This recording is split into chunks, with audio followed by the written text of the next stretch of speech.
Vous sentez certainement cette atmosphère. Le temps des luttes sociales, le temps des discours et de l'action politique est venu. Avec la permission de nos aînés, avec la permission des plus jeunes, avec la permission de nos ancêtres qui se sont battus pour nos libertés, avec la permission des signataires de notre charte et de tous ceux qui veulent un changement, et en tant qu'un des membres fondateurs d'Indépendants Citoyens, qui est votre groupe et définitivement pas un mouvement dirigé par une seule personne, je me permets de vous adresser ma vision des choses. Notre roi Philippe, dans son discours de Nouvel An, a incité sur le « dialoguer dans la vérité ». C'est un principe du vivre bien. Mais notre incompréhension, notre sentiment de mal-être, ne vient que de là. Il n'y a plus de dialogue, il n'y a plus de vérité. Oui, nous pouvons être maladroits dans nos mots et notre pensée. Oui, il y a de la violence. Oui, il y a de la casse. Oui, certains vont jusqu'à retourner cette violence contre eux-mêmes en faisant la grève de la faim ou en allant jusqu'à l'acte ultime du suicide. Face à ce besoin d'harmonie, ce besoin d'être écouté et entendu, qui est, je le rappelle, un droit, on nous criminalise, on nous torture mentalement, on nous censure, on nous masque, on nous contrôle, on nous enferme, on nous frappe. Mais nous nous montrons tels que l'on est, des gueules cassées, des fruits moches. Nous sommes vrais, pas parfaits, la perfection n'est pas de ce monde.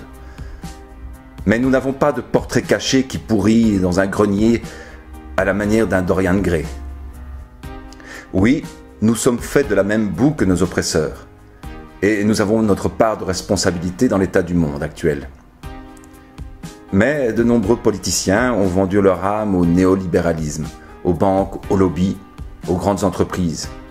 Ils ont mis en place une justice à deux vitesses, où les plus nantis peuvent faire appel à la transaction pénale, qui leur permet d'acheter leur impunité.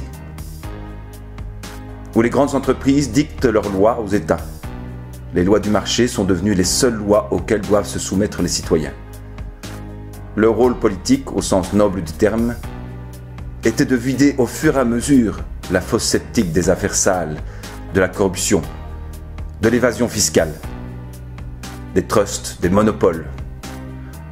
Le rôle pour lequel ils ont normalement été élus était de réparer, de protéger leurs citoyens.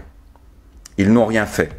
Pire, ils deviennent complices du nouvel ordre mondial qui se met en place en nous endettant à perpétuité. Et ils jouent au gouvernement du jacadi. Oui, ce gouvernement ne fait plus appel à l'intelligence collective. Et maintenant, cette fosse sceptique, elle déborde de tous côtés, avec tous les dangers d'extrémisme que l'on pensait derrière nous, nous les naïfs. La démocratie, c'est gérer le bien commun. Ils ont tout vendu. Il n'y a plus rien à gérer.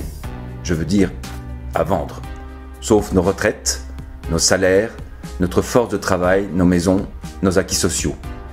Le pacte social installé après la guerre est piétiné, nos libertés rabotées, notre constitution manipulée, sous un diktat sanitaire sans précédent. Les conflits d'intérêts des experts, l'angoisse, cet état de pseudo-guerre permanente font office d'écran de fumée pour nous empêcher de penser aux vrais enjeux de notre société. Le bien-être collectif est le bien-être individuel. Le temps de la réparation du collectif est venu. Et pour cela, je vous propose que nous soyons poètes face à la novlangue qui nous déverse dans les médias, que nous aiguisions nos discours face à leur silence pesant et angoissant et à leur langue de bois permanente, que nous utilisions notre intelligence collective pour faire des propositions de changement face à leur pensée unique, que nous soyons courageux face à leur lâcheté économique, sociale et climatique. On nous a promis un marathon. Nous leur promettons un triathlon, un Ironman démocratique. Quels que soient les groupes dans lesquels vous vous sentez bien, que nous soyons d'accord ou pas sur les moyens d'y arriver, et tant mieux, car personne ne détient la vérité, nous sommes désormais liés par le même besoin de changement et d'harmonie pour nous et les générations à venir. Et en cela, c'est un moment historique. Pour vous encourager encore et encore, je citerai John Fletcher Collins, fondateur de l'Ironman. Vous pouvez abandonner si vous voulez, personne ne s'en souciera, mais vous le saurez pour le reste de votre vie. J'aspire plus que tout à dialoguer dans la vérité, et c'est la raison de mon engagement au sein d'Indépendants Citoyens. J'espère que ce message arrivera jusqu'à notre roi.